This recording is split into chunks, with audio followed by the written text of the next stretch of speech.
Commissioner గారు కూడా గుర్తుపెట్టుకోవాలా, మీరు ప్రభుత్వ అధికారి, మీరు మాట్లాడే మాటలు నేను కూడా విన్నాను నిన్న.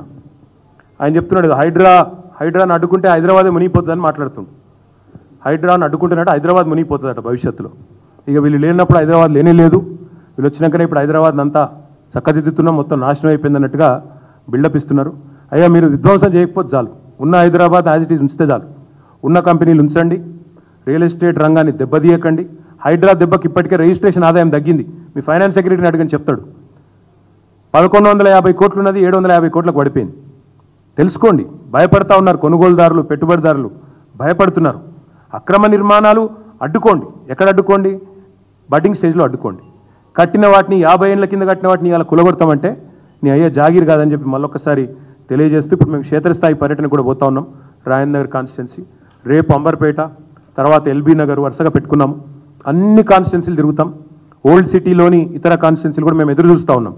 అక్కడ ఉండే లోకల్ పబ్లిక్ రిప్రజెంటేటివ్స్ రెస్పాండ్ అవుతారా కాదా, వాళ్ళు కూడా రెస్పాండ్ అయ్యి ప్రజల ఆవేదనకు అండగా నిలబడతారు అనుకుంటున్నాం. వాళ్ళు కనుక రాకపోతే ప్రధాన ప్రతిపక్షంగా ఓల్డ్ సిటీలోని అన్ని ఏరియాలు కూడా మేము తిరుగుతాం. తప్పకుండా మీ సహకారం కూడా ఉండాలని చెప్పి, అందరికంటే పెద్ద అరాచక శక్తి ఆయన పక్క సీట్ల కొద్ది ఎత్తైన కుర్చీ చేసుకొని కూర్చుంటాడు. ఆ అరాచక శక్తిని ముందు అడ్డుకోమని చెప్పండి ఆయనకి. ఎందుకంటే అరాచక శక్తి అంటే ఏందో కూడా శ్రీధర్బాబు గారికి అర్థం ఉన్నట్లేదు. అరాచకం అంటే ఏంది బ్రదర్? అర్ధరాత్రి పోయి పేదోళ్ళు ఇల్లు గోళ్ళగొట్టుడు అరాచకం. నోటీస్ ఇవ్వకుండా బ్రదర్నేమో కాపాడుకోవాలి, పెద్దవాళ్ళనేమో కొట్టిపారేయాలనా, అది అరాచకం. తిరుపతి రెడ్డి భద్రంగా ఉండాలి, అనుముల బ్రదర్స్ అందరూ నిక్షేపంగా ఉండాలి, కానీ పేదవాడు మాత్రం రోడ్డు మీద పడాలి. నేను చూసిన బ్రదర్ ఎల్బీ నగర్లో కొత్తపేటలో, అరే ఒక టేలా యువలేవారు పాపం, ఒక చిన్న మనిషి, నాకు తెలిసి ఆయన ఏదో సూక్ష్మ రుణం మైక్రో ఫైనాన్స్ తెచ్చుకొని కట్టుకొని ఉంటాడు. ఇడ్లీ బండో లేకపోతే అది మిర్చి బండో, దాని మీద పోయి కొడతాను. ఇంత అరాచకం. ఆ బండిని కొట్టేసిండ్రు, ఏది బుల్డోజర్తో. ఆ మనిషి ఏమైపోతాడు తెల్లారి? ఆయన టేలా నూకేస్తే అయిపోతుండేనా? దాన్ని కొట్టాలనా? గది పైశాచిక ఆనందం, శాడిజం. అది అరాచకం అంటే గది. శ్రీధర్ బాబుకి నేను మళ్ళీ చెప్తా ఉన్నా, ఈయనంటే కొద్ది గౌరవం ఉండే, కానీ నేను మాట్లాడిన మాట మాత్రం చాలా టూ మచ్ మాట. కడుపు మండితే తిట్టకుండా ఏం చేస్తారు బ్రదర్? మమ్మల్ని తిట్టలేదా గతంలో కొన్ని సందర్భాల్లో? తిట్టిండ్రు, ఏం చేసినాం? పడ్డాం. కానీ మేము కట్టిన ప్రాజెక్ట్ ఏంది? కాళేశ్వరం ప్రాజెక్టులో ఎంతమందిని రీహాబిలిటేట్ చేయాలో వాళ్ళందరినీ గౌరవప్రదంగా రీహాబిలిటేట్ చేసినాం. ఫైనల్గా కోర్టులు ఎన్ని ఆదేశాలు ఇస్తే వాటికి తూచా తప్పకుండా గౌరవప్రదంగా ఫైనల్గా అందరినీ సాటిస్ఫై చేసి ఆ ప్రాజెక్ట్ ఇవాళ నీళ్ళు ఇక్కడ దాకా వచ్చినాయి, హైదరాబాద్ నెత్తి మీద దాకా అంటే కేసీఆర్ గొప్పతనం. అది అంత పెద్ద ప్రాజెక్టు అంత అద్భుతంగా కట్టగలిగినాం. వీళ్ళు ఎన్ని అపోజిషన్ ఎంత ఇబ్బంది పెట్టినా కూడా అందరినీ సాటిస్ఫై చేసి చేసినాం. మీరు కూడా పని చేయండి, చేత అయితే ఒక పని చేయమని బ్రదర్, ఒక పని చేయమందాం కాదు, ఒక పని చేయమందాం. ఇదే మాటని మంత్రి గారిని అక్కడికి వచ్చి చెప్పమను. మంత్రి గారు ఎవరెవరైతే అధికారులు వెనకాల ఎందుకు దాక్కుంటున్నారు? డైరెక్ట్గా మీ అందరూ ప్రజాప్రతినిధులు కదా, ప్రజలకు ప్రతినిధులు మేమందరం, మేము తిరుగుతున్నాం, నిర్భయంగా తిరుగుతున్నాం. వాళ్ళని కూడా రమ్మనండి, వచ్చి ఇదే మాట, మేమేం తప్పు చేస్తలేం, అన్ని కరెక్ట్గా. అసలు ఇంతవరకు మీకు తెలుసా ఒక మాట, ఆ ప్రాంతంలో ఇంతవరకు సర్వే జరగలేదు. దొంగచాటు ఏం చేసినా ఇప్పటిదాకా ప్రభుత్వం దొంగచాటుగానే చేసింది. ఏదో పేరు చెప్పి పోవడం, ఏరియల్ డ్రోన్ల సర్వే చేయడం. అసలు ఆ ప్రజల దగ్గర పోయి ప్రజాభిప్రాయ సేకరణ చేయాలనే రూల్ ఉందన్న తెలుసా వీళ్ళకు? ఏది కూడా చేయట్లేదు. కరెక్టేనా ఇది? నిన్న పిల్లిగుడిసెలు చెంచల్గూడలో గతంలో మా ప్రభుత్వం ఉన్నప్పుడు అలౌట్ కూడా చేశాం, నేనే పోయి ఇనాగ్రేట్ చేసిన. అది అందులో కొన్ని మిగిలిండే, ఆడ కొంతమందిని అడిగి పంపించారు, ఆడలు వెళ్ళేది. అందుకే ఇంగ్లీష్లో ఒక మంచి సామెత ఉంది, elect a clown expect a circus అని. ఇక అది అర్థమైన వాళ్ళకి అర్థమవుతుంది. నేనేమంటున్నా అంటే ఒక పద్ధతి ప్రకారం నడపాలి ఏదైనా, కానీ ఇష్టారీతిని నడుపుతామంటే కుదరదు, ప్రజలు ఒప్పుకోరు, కుదరదు. మా పని మేము చేస్తాం బ్రదర్. ఇప్పుడు బీజేపీ వాళ్ళకైతే కన్సర్న్ లేదు, కనబడుతూనే ఉంది. వాళ్ళు ఎంతసేపు రేవంత్ రెడ్డి గారికి తప్పెట తాళాలు వేసుకుంటూ తిరుగుతున్నారు. రేవంత్ రెడ్డి ఏం చేసినా జై జై జై అని బండి సంజయ్, అమృత్ స్కామ్ అయిందంటే కదలరు మెదలరు.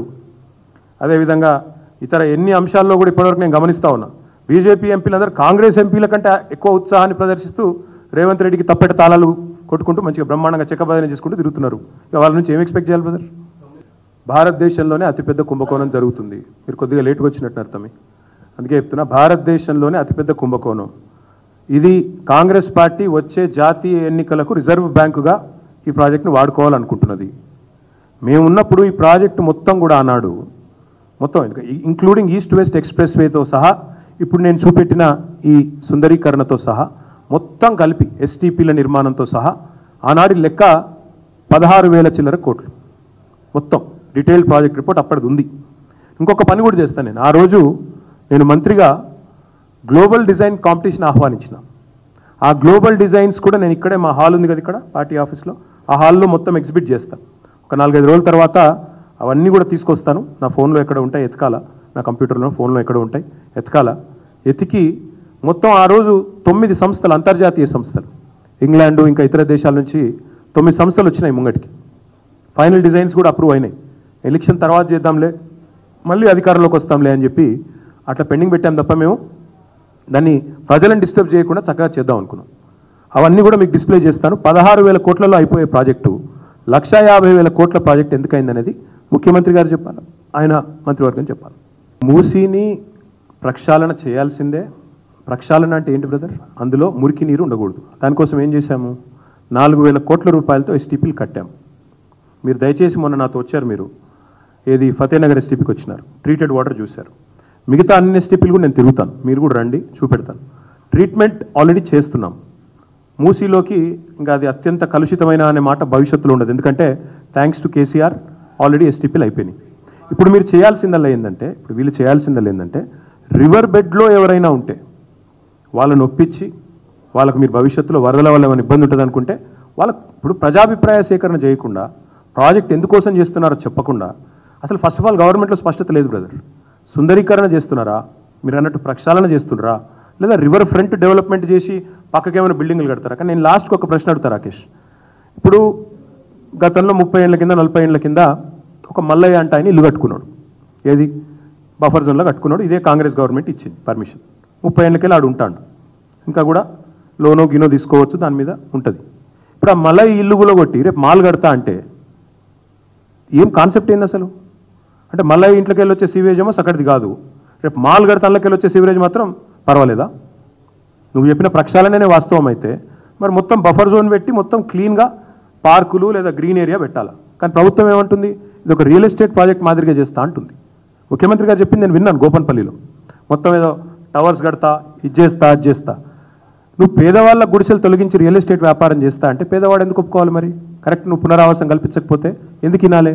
నువ్వు డబుల్ బెడ్రూమ్ ఇల్లు ఇస్తా అంటున్నావు, కానీ వాళ్ళకి అలా పక్కా ఇండ్లు ఉన్నాయి.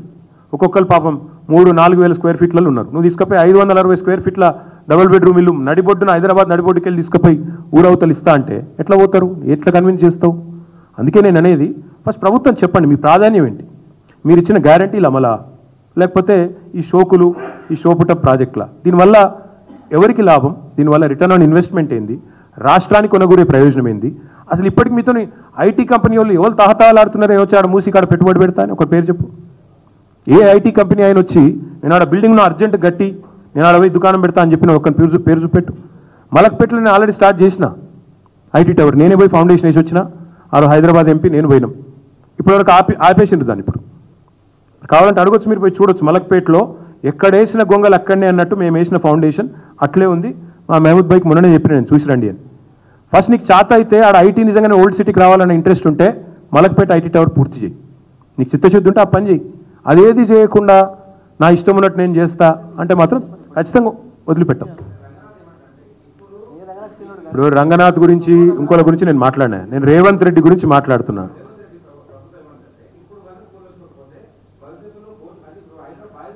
ఇసంటి వాళ్ళు చాలామంది వస్తారు, చాలామంది పోతారు. నేను ఏమంటున్నా బ్రదర్, ఇట్లాంటి గవర్నమెంట్లు చాలా వచ్చినాయి, చాలా పోయినాయి. హైదరాబాద్ నిక్షేపంలా ఉంటుంది, ఎవరితో ఏం ఆగది, అంత టెన్షన్ కూడా అక్కర్లేదు.